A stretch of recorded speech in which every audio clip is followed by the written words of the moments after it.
Welcome to another jewelry making video brought to you by KeepsakeCrafts.net. Today we're going to be using art glass head pins to make a pair of asymmetrical earrings. So I picked up these art glass head pins at a bead show a while back, and I wanted to do something different with them. The artist simply melts glass and then shapes it onto a bit of wire. And then when it cools, you have this great head pin with the glass permanently fused to the wire. So I wanted to do something different, and I decided to go for a pair of asymmetrical earrings. Now, these are going to go together quickly, but it took a lot longer to plan the design than it will take to do the assembly. Because when you're doing a pair that's symmetrical, you just design one that looks nice and then copy it to make the second. But when you're doing asymmetry, you want them to work together, to go together, but they have to be balanced and different enough that they look interesting. So it's a bit of a juggling act. But I have mine all laid out here. I'm going to use 2 head pins on each. One will be a little dangle, and I have these copper ear wires that I've made. You can look at my Friday Findings video that shows you how to make your own ear wires. And I'm just going to start assembling. Now, since these head pins are glass, I wanted to make sure to have plenty of other glass pieces in here. So this one is a lampwork bead, as is this. This is kind of a fun way to use up leftover bits and pieces of beads that maybe you only have a single one and you're wondering what to do with it. And you actually can use it in a pair of earrings even if you only have one.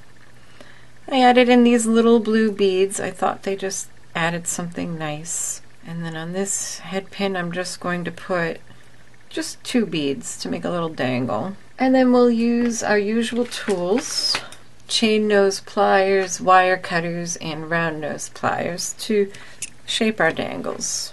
Now on this one I wanted some kind of open element. And so I have this ring. I'm just going to trim this wire 3/8 of an inch above the last bead and then make a simple loop and open it to put on this ring. Next I'm going to take a leftover bit of the wire and I'm going to make a simple loop on the end, slide on a single bead, trim that to 3/8 of an inch above where it comes out of the bead and make another simple loop. Now this loop can go through that ring. These wires for the head pins are hardened metal, so they're kind of brittle. I'm trying to be careful not to overwork them.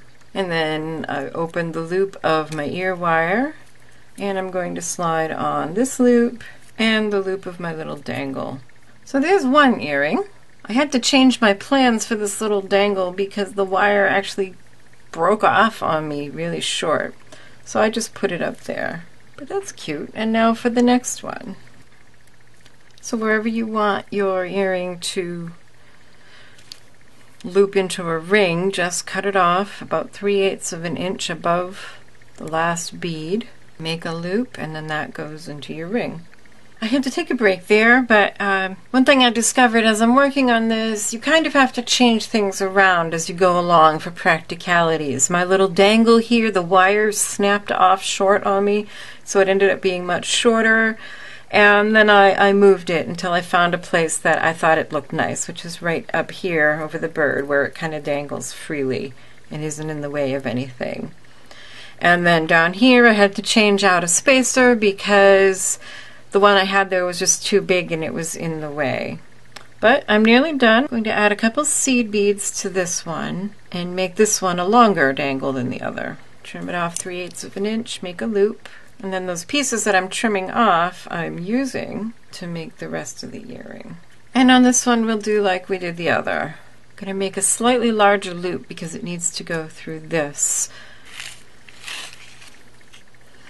This is why beaders need a stash, so that when you run into design issues, you have plenty of options to choose from.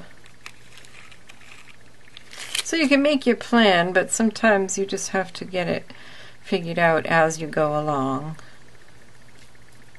And I keep looking at the one over here and saying, yeah, I like it. Yeah. Alright, so now we're going to make the loop up here, and then we're almost done. And let's see, the last decision is where to put this dangle. My first thought was up here, and yeah, I think so. And you know what's great about making your own jewelry is if you wear it for a while and you say, you know what, I think I'd like that better if it were here or there or the other place. You can get out your tools and move it. I've done that. I've taken jewelry apart, I've remade it. And there they are. Aren't those cool? A pair of asymmetrical earrings using art glass, lampwork beads, and a lot of very interesting elements. It'll make people look twice when they look at you wearing them. Here's another look at the earrings we made today. I hope you liked this project and that you'll give it a try. Putting together asymmetrical designs is a good stretching of the design muscles, so to speak, as you have to work on things that are balanced but not perfectly mirrored. So it's a good exercise and you get fun results. If you like this video, please make sure you've subscribed to my YouTube channel so you'll see more like it. And also check out the other 2 earring videos up on the screen. And go see my blog, keepsakecrafts.net, where I have lots more creative ideas and inspiration. Happy creating. Bye-bye.